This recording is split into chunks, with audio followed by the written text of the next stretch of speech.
Hey, my creative friends. It is time to talk creativity. My name is Shannon from Shannon Studio, and we take the time to talk about creativity just so it starts to help us be more creative because being creative, making the marks, there's a lot that happens before that, and it happens in the mind and in our lives to be able to facilitate that.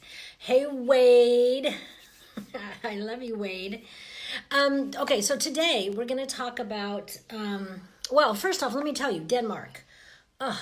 Today we went to a couple churches. One of the churches had the marble statue of the Christus, and beautiful. And on the sides of the chapel, there were the 10 apostles in marble. And I'm just looking at that going, marble.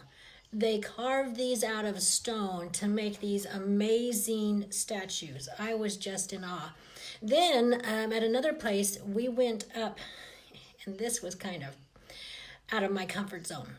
There's this Church of the Savior, and inside it's beautiful, no doubt beautiful. They have statues and this altar, and it's just gorgeous. But what was really amazing was on the outside of the building and the very spire, the very top, they have a circular staircase that goes up around the spire. So you can walk up, and somehow, I don't even think it's legal in America, but in Denmark, you can walk up that and see 360 all over Copenhagen and into Sweden, and it's just this amazing view. And we knew the weather was going to be good today, so we decided to do that. And when you get up at the top, the very top, it just narrows down to the size of your feet to be able to be on this stairway. And so you're standing there with just your feet, and it starts. I was in front of Alan and Joseph made it all the way up, 6 years old. He a little huffed and puffed during the way. So did I, but I mean, it was crazy. And the whole time he's going, I'm scared of heights. But he did terrific.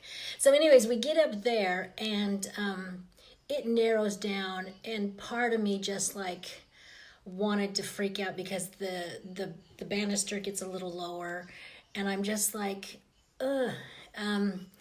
But I just kind of stuffed that down because it was like, this is an experience of a lifetime to be able to do this, to take Joseph up, to have the pictures, have the experience, have that in me now as part of who I am.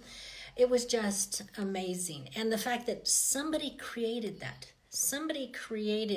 that walkway up there, and just had the foresight to do that. I mean, obviously they probably did it for maintenance, but the idea that somebody opened it up, it was a little exhilarating. It was just cool to be able to do that. So that's what we did in Denmark today. A couple other things, but tonight, what I wanted to talk about was a couple people I know. I know a couple people who are the sweetest people. And they say the sweetest things. They look at people in the kindest ways. It's like they have no guile.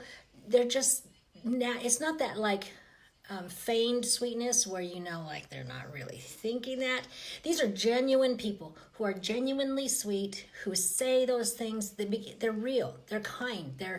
They just have this sweetness about them. And I really consider it one of their strengths. One of the things that makes them so likable, so approachable, so needed in certain moments. And I really value that in them. And probably I value it even more because that's not me at all. Nobody would describe me as, oh, she's so sweet. And I'm okay with that. I'm okay with that because there's room for everybody and everybody's strengths.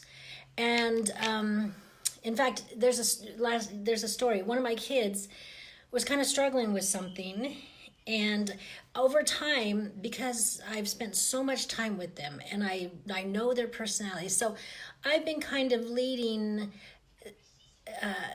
having conversations with just throwing in little tidbits of information.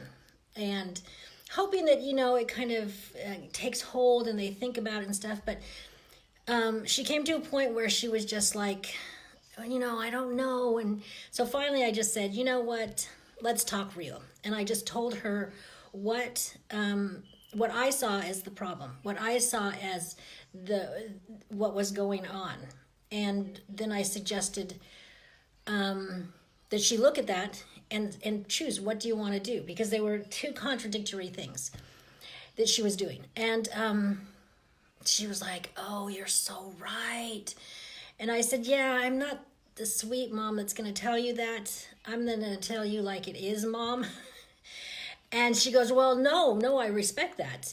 And in my mind, I'm going, yes, there is some respect that comes with that because that's one of my strengths. But if I were looking for to be known as the sweet mom, and I needed that, then it would become a problem. But that's not what I'm looking for. I lean into my strengths. So that's what we're going to talk about tonight. Strengths. Owning your strengths. And I am going to put that on sleep. Okay, good. Owning your strengths. So in the book Big Magic, Elizabeth Gilbert talks about the idea that at one point when she was young and a teenager, she would always defend her weaknesses. She was afraid of everything, and she started to defend her weaknesses. And one day it just really struck her that was such a weird battle to have, that she was defending her weaknesses. And we don't want to be in that place where we grasp hold and make our weaknesses what we focus on, what we dwell on, what we have to defend. Instead, we want to look at our strengths, what we're good at. So in the book, I think Wired to Create, there's a quote that says, we flourish by leaning into our strengths more than fixing our weaknesses. That's not to say never look at your weaknesses, never work on them, but utilize your weaknesses. I mean, your strengths. So utilize your weaknesses. Wouldn't that be something? No, utilize your strengths. That is also, there's another quote that says, this is from Wired to Create, scientists now generally agree that creativity is not a single characteristic, but a system of characteristics, and many theories now emphasize the multifaceted nature of creativity. So it's not like, oh, I can draw, so therefore I can't draw, so therefore I'm not creative, or I can draw, but I can't do this, so I'm not creative. So there's just different things that we always think, oh, I'll be creative when I possess this. And I don't think that you have to feel that way. I think that you can be strong in what you're strong in and let that build. So if you're strong at using different mediums, like taking charcoal and taking acrylic and then moving them together and blending them, do that. If you're strong in abstract, do that. If you're strong with oils, do that. If you're strong with the process of creativity, do that. Do the things that you're strong at. That's what owning your strengths means. It's your asset. It's your resource. Don't push your resource aside in search of something that is harder for you to come by.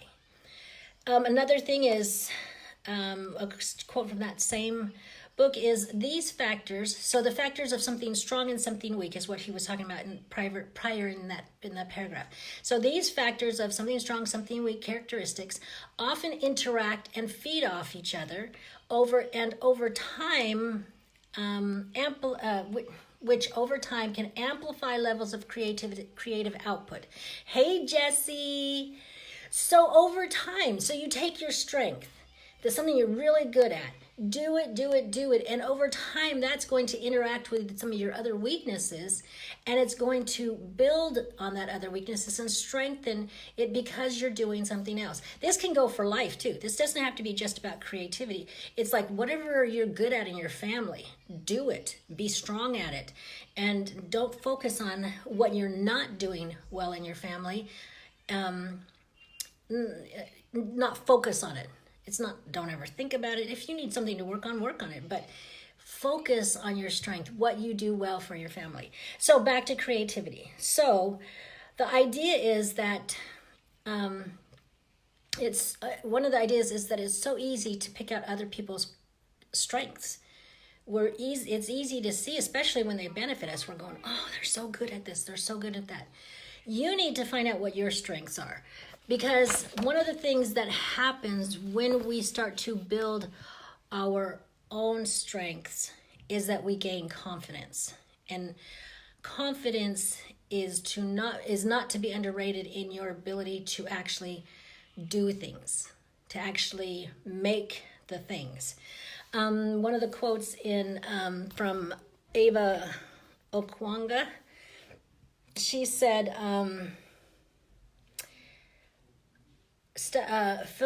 studies found that those high in creative self-efficacy, jeez. Okay, let's start that over. Let's start that over. Studies found that those high in creative self-efficacy had more confidence about their future and ability to succeed. Self-efficacy is the ability to believe in your own abilities. It's the belief that you have abilities. It's the belief you have strengths. And that also says, the studies also said that self-efficacy affects every area of human endeavor. Every area of human endeavor. So whether it's creative, whether it's life, whether it's what you believe in yourself will affect everything in your life. It's not hard to believe in our strengths. So why not focus on our weaknesses? Because that's why. It's not hard to believe, to truly believe in our strengths. But if you're so busy on your weaknesses, you're not going to have that confidence, and it's going to affect every area of your life. So that's why you want to focus on your strengths, because that self-efficacy will start manifesting itself all over the place, and it will build your confidence. People that had this, continued on with this quote, they were sure that their ability to come up with alternatives would aid them no matter what problems would arise. You become sure. Confidence is having surety in what you can do, what's available to you, that even if you don't know what you're going to do, you're going to figure it out. So why lean into your strengths? Because it's going to help you in a way that focusing on your weaknesses will not. So focus. So what I want to see have happen is for you to tell me, Jesse and Wade, 3 of your strengths. I don't want you to like, oh, maybe. I want to hear what 3 of your strengths are. For me, one of my strengths is, one of my mottos, if a thing's worth doing, it's worth overdoing. My kids have heard this over and over and over. If a thing's worth doing, it's worth overdoing. Now, that's a strength. I can overdo something and take it to its extreme and whatever. Is that good in all of life across the board? No, it's not. But if you want a party, if you want an event, if you want something grand, then I'm your gal. I can picture that. If you want certain other things, that's not me. Because I'm naming my 3 things. I'm also good at drawing. Really good at the actual pencil to paper drawing. I'm not as good at abstract. And so I love some of the things I see, but that's not an area I should go in because that's not my strength. I can practice at it. I can build my skills, but I'm not gonna put fill my basket with my weaknesses. I'm gonna fill my basket with my strengths. That's one of them, drawing. And then another one is strength in adversity, strength in problems and trials, and being able to take that strength and give it to others. Friends come to me a lot of times talking about what's needful in their lives, what they're struggling with, or what they would like to do, and I can help them do that. So Wade said 3 of his things are open-heartedness, which, yes, it's just, Wade's my son. So open-heartedness, bold, yeah, yellow is his brand color. People just don't pick yellow unless they are sure of themselves. Bold and unafraid of self-improvement. Yes, he's always working on things creative. And he also is taking those strengths, because I just talked to him before I did this video, and he was talking about his business, Wimbley, and how what he was going to do with that. And he's taking those things and particularly the boldness, he's taking that and using it in his brand and in his business and how he's building that. So yay, Wade, for taking that. Jesse, did you think of 3 of yours? Also, even if you're not watching this live, put your 3 down, because I read over the comments, and I would love to see what some of you say, and to kind of broaden my perspective about what people do. Wade says, thanks, Mom. So that's the tip today. Own your strengths. Lean into your strengths. Don't underestimate your strengths. You can't afford to underestimate your strengths. Not just don't. You really can't, I think, really progress until you really start to value yourself. And when you talk about owning your strength, leaning into it, not underestimating it, you're really valuing the strengths that you own. So even though you're watching this later, own your strengths, share them with me. I shared mine, some of mine, and so you share some of yours, and let's see what happens with that. Thanks, Wade, for sharing yours. So that's it. Tomorrow in Denmark, we go to see Hans Christian Andersen's home, and some more Carl Bloch paintings. And I went to a school, Hans Christian Andersen, when I was like in 3rd grade. And so I just always had this little, because they talked about his stories and stuff at our school, and I just always had this little love for him and his storytelling. So I'm excited to do that. But lean into your strengths, own your strengths, and remember, you have a creative heartbeat, and I will be back tomorrow to share some more. Bye for now.